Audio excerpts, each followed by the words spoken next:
Good morning. It is always a privilege to come to Westwood and speak to you as ninth graders. We're at the end of the school year. You've had many speakers come through throughout the community. You have been the example and have been the first school to have the speakers bureau that we go throughout the community with. Next year, we've been asked to go into 3 other schools. And my goal is to go into 5 other schools because there's 2 schools that where kids have been completely forgotten about.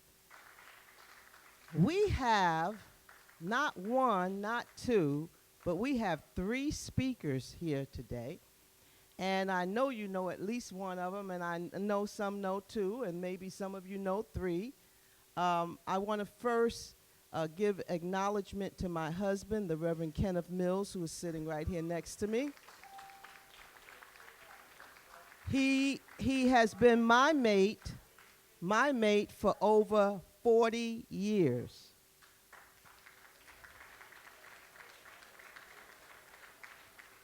And I want to also acknowledge my daughter, who's all the way, that's my baby girl right there, all the way on the end. She will not be speaking today, but she is here because she is the director of a program that is in the community from the Roundtable. I don't know, probably very few of you know about the Roundtable. We won't have time to talk about that now, but she will probably be a speaker next year. She is actually the boss, the employer of the 3 speakers today that will be coming before you. She has her law degree. She was a federal prosecutor right here at the new courthouse downtown and have walked away from her federal prosecutor job to be in the community to help young people such as yourselves to be successful. Would you give her a hand, please? She is a graduate of Yale University, the top law school in the nation, but even more importantly, she is a graduate of Westwood.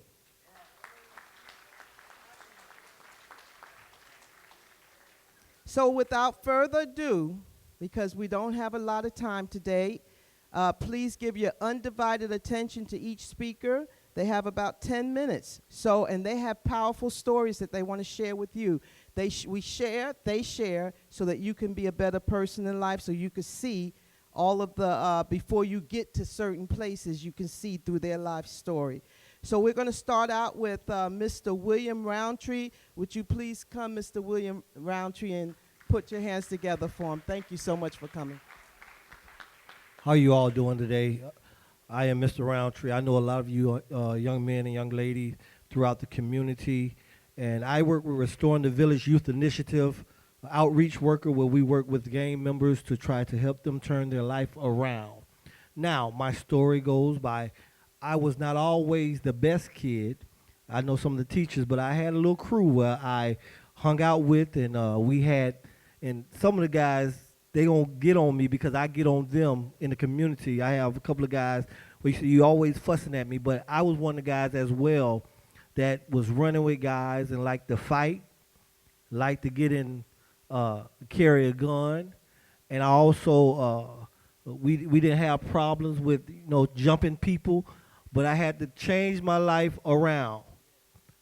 Excuse me over there, please pay attention. Thank you. I had to turn my life around, and there is hope to turn your life around because right now I am a pastor, not only a pastor, but I am an outreach worker, and I learned how to turn my life around by changing my mindset. And the way I did that is I had to have the village to help restore knowledge inside my life. So I understand that we as kids, that we as people in our community, we go through different things in our lives, but I understand that we have to change our minds to not going the wrong way, but doing the right way, doing things the right way. So I was one of those guys that carried guns, Bubba. I was one of those guys that the people that police was after, but throughout my life, I had a mama and I had a daddy that prayed for me. And then some of you all You go through things in your life where you have things in your household that you have to deal with. What I had to deal with, one of my parents was an alcoholic. And I had to understand that that's not the way I want to go. And see, some of y'all looking at me like, okay, now I'm dealing with that as well. But see, guess what? Because he was an alcoholic, didn't make me be an alcoholic. So I didn't want to go that route. I want to change and do something different. And now, like I'm telling you, I'm a pastor. Not only am I a pastor, but I also am an outreach worker. And there is hope for you as well as it is anybody else. So you can change your life. You don't have to go down the wrong road. You can just go the right way. Good morning. My name is Darcy McFolley. I'm a product of St. Lucie County. I graduated from Lincoln Park Academy. I attended in the River State College. And growing up, it was pretty rough for myself. At the age of 7, I came home from school. My mom had left the house. I walked into the room, all her clothes was out the closet. If she didn't have none of her stuff in the drawers, her shoes was gone. So me and my older brother, we didn't know what happened. We didn't know why she left, but she left us in the care of my grandma and my grandfather. So we was in a stable home. So by saying that, I did have a mother and a father that really took care of me and showed me in the right way. So after my grandmother died, who raised me, I began to start doing things as following people. How many people follow somebody? Come on now, how many people follow somebody? Come on, okay, I was a follower. I ended up becoming a follower. And since I became a follower, I got a DC number, say AK65200. I did 5 years in prison behind following somebody. So by me following somebody, by me following somebody making the wrong choices, I got a DC number, AK65200. I had to repeat that 5 times a day, the first time for 36 months, the second time for 18 months. I spent many years going in and out of St. Lucie County Jail, Rock Road. Y'all ever heard of Rock Road? I was a resident there for a long time, back and forth. But I'm here to tell you about when I had to stop looking at everybody else and start looking at myself. One day I was facing 30 years in prison for a habitualized drug offender. I looked in the mirror and stopped pointing the finger at everybody else and started pointing the finger at me, saying that I put myself in this situation. It was my drugs. Everything I went to jail and prison for, it was mine. So I had to look at myself. Then I had to ask for help. And I was able to get help from people. God put people in my life to start encouraging me, saying, you can do better. And by me taking that help and receiving that help, I am who I am today. I'm an outreach worker. I'm also a minister. I be on the radio every Sunday morning, 91.1. I've been doing that for 5 years. And I'm working in the community to try to help these young men and ladies to see if you go down the wrong path, it's a place for you. But if you set your mind on high goals, you can accomplish anything. So you will fall, you will get in trouble, but the thing is to jump up, dust your knees off, and strive for better. So I'm here to tell you today, everybody here will be successful. Even though you might be going through something at home, like I went through something. I'm 7 years old, came home, mama gone. But a couple of years later, mama came back, and we had got a great bond before she died. But I went through something. I know some of y'all go through something, but the thing is, we don't have to go through that. We could get our mind focused on the goal and reach for the stars. So I'm just here to encourage you today. You are somebody, and think that you are somebody, and say, I am somebody. And before he comes up, I want to leave you with this, since this is going to be our last speaker before you, men and women, young men and women. I want you to remember this. Say to yourself, I will remember this. The reason why we come here and have come all year long is to speak to you is because we love you. Yeah, I know some of you think that's, you're kind of immature, and when you hear that, you kind of giggle and laugh. But for those of you who can hear what I'm saying, we take up the time to come and speak to young people all over this district because you're one with us. We're all one. We are all part of the human race. You are a human being. I am a human being. Your teacher is a human being. We are all part of the human race. Therefore, we are one, and we need to love one another like we're one. Just like we love ourselves, that's how we should treat every single human being. When we decide to do that, that is when our world will change for the better. When we understand that we are one people and that we need to treat every single person the way we want to be treated since we are one. So when I meet you out in the community and I ask you, why do we come? Why did you hear the speakers? I get young people all the time saying, thank you for coming, and yeah, we saw you, and you've been on TV all year long. This Speakers Bureau is going out on YouTube all year long. You can go to YouTube now on the school site and pick up every last speaker that has come this year. So you can hear them over and over. But when I see you out in the community, I'm going to say to you, why did we come? And you're going to say back to me, because you love me. Put your hands together for Thernell Mills.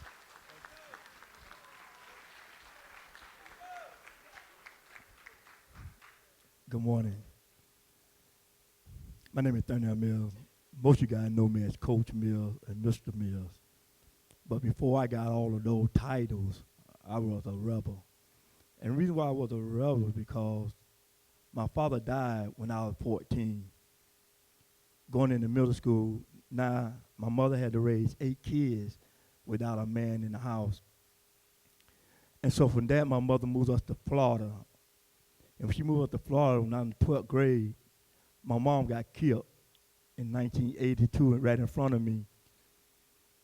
And now I'm very upset because now my father gone, my mother gone, and now I felt like it was me against the world.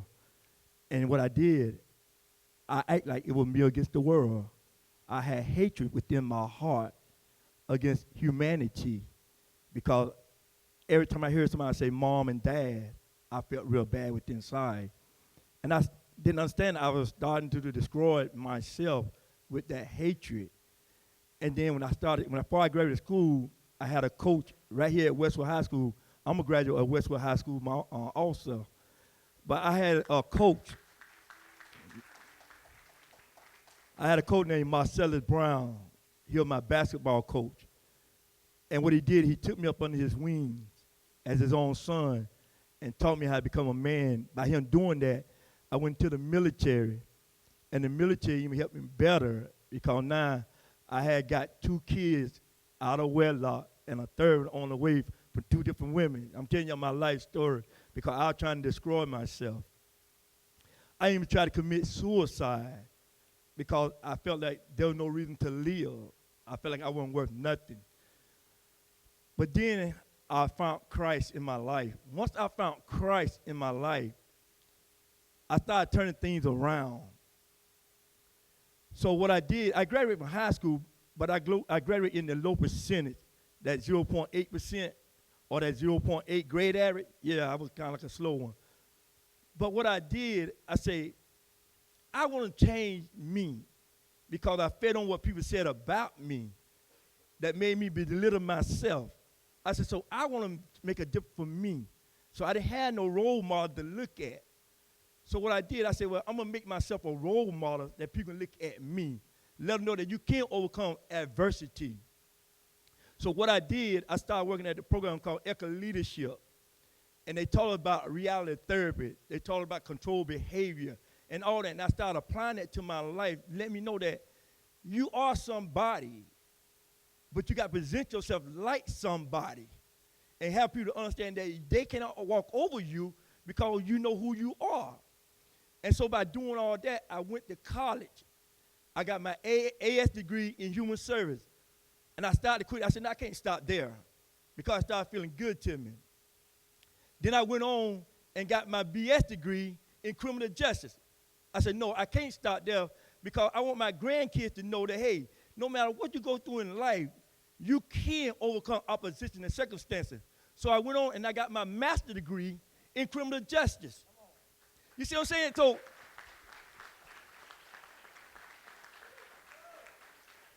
I'm saying all to say this, that a man cannot steal your religion and a man cannot steal your education. You got to understand that it is very important that you get your education. Because, see, I was just like you. I was in the ninth grade. And I myself failed ninth grade. Because why? I wanted to hang out in the street. I wanted to hang with the young lady and all that, not knowing that I needed my education. But I'm saying all this to young ladies and young men because I walk on the campus with you. I see how you roll in the classroom. I see how you be in the hallway, in the gym, hiding for education. No, don't hide for education. Run the education because education is what's going to help you.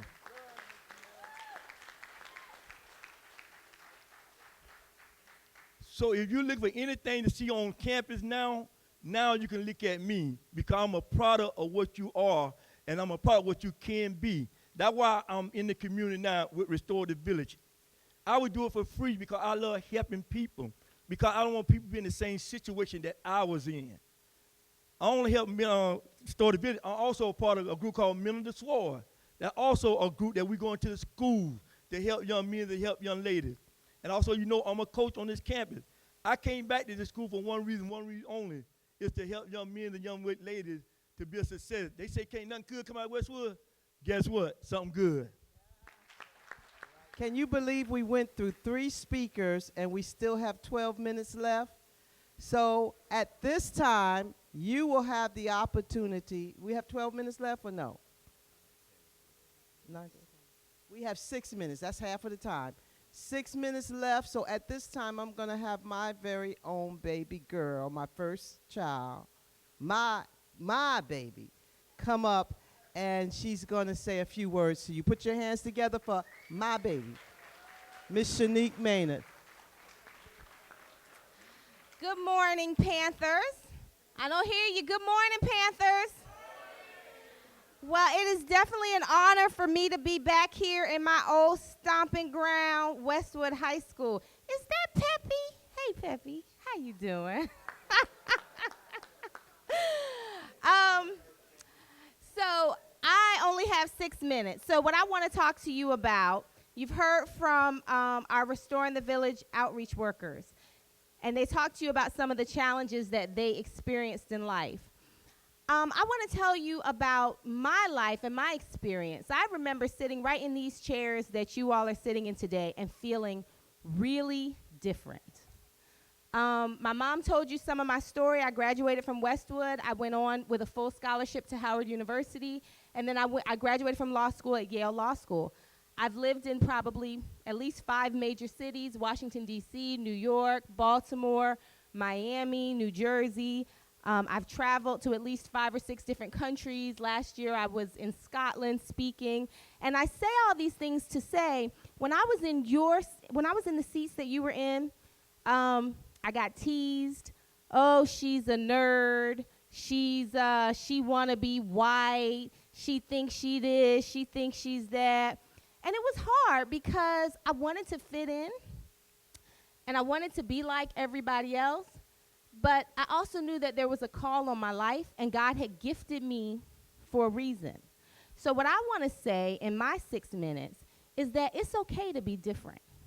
It can be tough at the age that you are because everybody wants to be liked, and everybody wants to have friends. But it's okay to be different. It's okay to be about the books.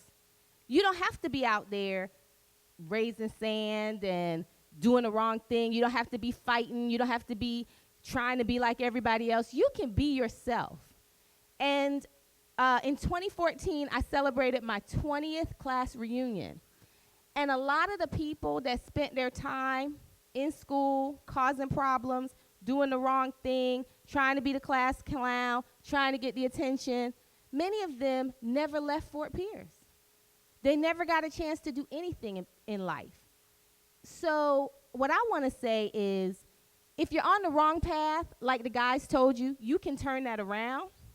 But if you're on the right path, stay on the right path. It's okay to be different. It's okay to do you. And congratulations on finishing your Speakers Bureau this year. I wish all of you the best in 10th grade. Good luck.